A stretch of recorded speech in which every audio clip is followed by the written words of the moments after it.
Okay, Mutant Year Zero. I love this game. I meant to cover this stuff a lot earlier. What we're going to be doing is deep diving into all of the books. And today we're going to cover the basics of the core game. And it's going to include the core mechanics, which are so essential to this game and the other Year Zero engines, because they got the name from here, and why it's so kind of cool. So I was going to do this via the books, because the books are here.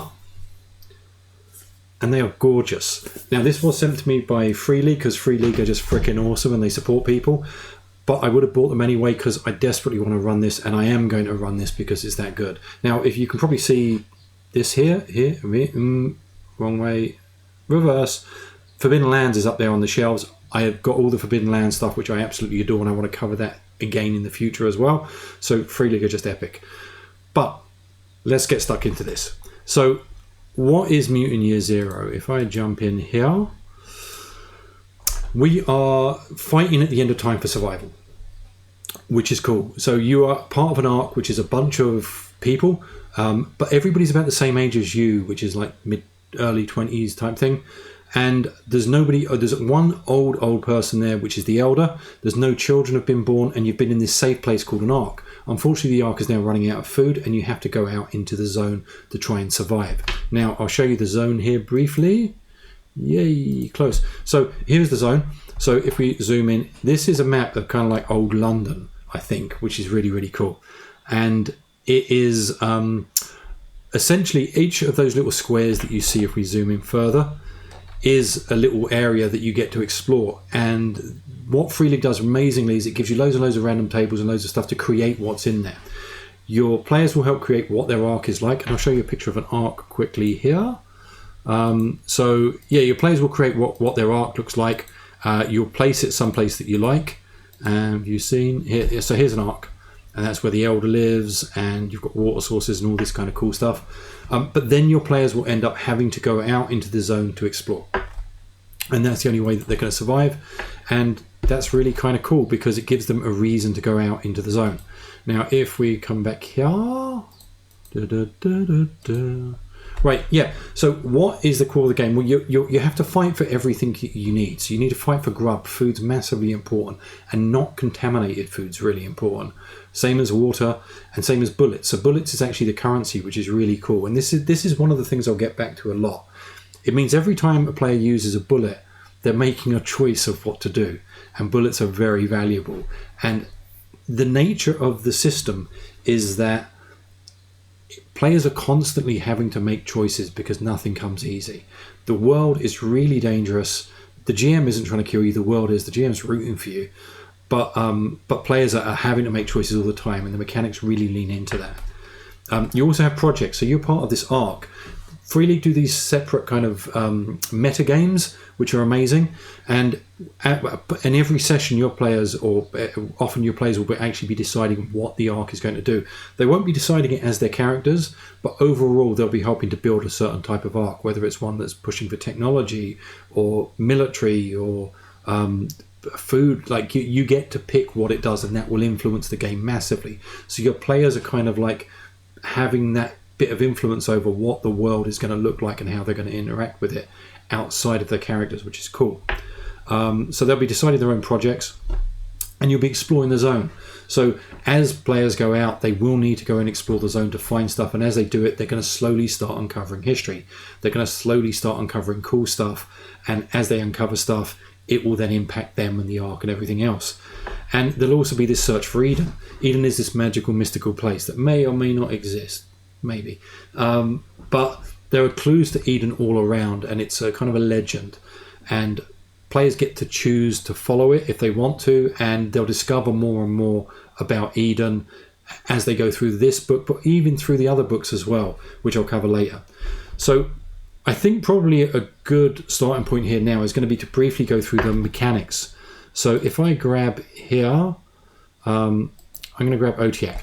So I made this character. We'll make another character, I think, maybe in the next video when we cover the actual mutants and the classes and all that stuff in more detail.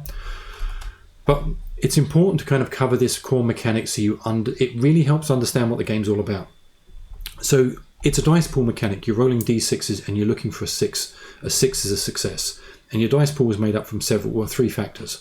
One is your attributes, and there's 4 attributes. They're the main kind of core physical attributes or mental attributes of your character: strength, agility, wits, and empathy. And you get a certain amount of points that you can spend, and that creates a dice pool of 3, 5, whatever it is. Now you also have skills. Okay, so if you're rolling a straight strength roll, you hit that and you hit roll, and it will roll 3 dice. And if I jump here, you're looking for 6s. There's no 6s. That was a fail. But you also have skills associated with the abilities. So if you look at this: fight, endure, force, move, and we'll start with the basic ones because it makes more sense.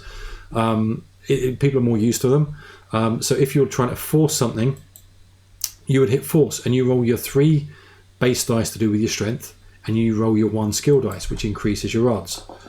Now in here we have, with a special dice, the nuclear sign is a success. It's the same as a 6 on a normal set of dice. You can run this using normal dice. I ran Forbidden Lands just using a pile of normal d6s, and this sign here is a 1, and I'll get to what 1s mean in a minute because it has no effect when you do your initial roll. The other thing that you get to do is you can roll gear. Let me put this back up to 2. So for example, say you were going to hit somebody, you would be rolling your gear bonus, which for this baseball bat is 2. You'd be rolling your strength, and you'd be rolling your fight. So if I go to gear and I hit roll, and I hit roll here, it's going to roll all of those dice, and I'm looking for a success. And there is 1 success on the gear dice. Okay, 1 success meant I hit the person, and in this particular case, it does 2 damage. It does 1 damage. Now, if you get extra successes, it means that you get to do extra cool stuff. Every skill has cool things associated with it. So whether it's fight, force, whatever it is, there is cool things associated with them that the more successes you get to activate different abilities and different stuff. So that is the basics, but it's not why it's cool. This is why it's really cool. So let me do that gear dice again, and I'm going to hope I fail. I might have to do it a couple of times because that's a lot of dice. No, I'll do it one more time. Hey, right. Okay, so I failed that roll. You can see that I've got no successes, and there's 2 of these which are 1s. Now, what you can do if you really need to succeed is you can push your roll. Now, if you push your roll, you get to re-roll everything again, apart from any 6s or 1s on your base die, or any 6s or 1s on your gear die, or any 6s on your skills die. And let me explain why that makes sense. So you're not going to re-roll your successes because they're successes and they're 6s. On your base die, 1s can have a negative effect when you push the roll, and the same with your gear dice. So if I hit push and I push this roll again, it's going to re-roll the other dice, and I succeeded. So imagine that was really important. The players got to push the roll, they got to succeed, but there is consequences, and this is what fits the system, a gritty system, so well. Every 1 that you have on your gear dice damages that piece of gear. So gear slowly gets broken as you play it during the game, and you can have gear heads in this that will help fix it, and if they roll and they succeed, they can fix the gear. If they mess up, that gear is permanently broken, which then forces players to keep on going out and exploring to get more gear. So that is an amazing mechanic when it comes to gear. In this kind of gritty world, things get broken, and being able to fix them becomes really important. The little details of life in this game matter, and they matter as a matter of life and death. Now, the other thing that's super cool is your attributes. If you have any 1 in your attributes, you then end up damaging your attribute. So imagine this was an attack and there was a 1 there. What would happen is your strength would then go down to 2. Now, it's only temporary, but you kind of imagine it like you've injured yourself by pushing yourself too far, and you can end up damaging all of your abilities or all of your attributes. Now, what that does is players are constantly making this choice. Do I want to succeed? How much do I want to succeed? What is the benefit? How far am I away from home? It's always a choice, and they've got a choice on massively increasing chances of success, but you've got to pay a price. Now, there's another cool thing about the attributes is when you damage your attributes from pushing a roll, you get something called mutation points.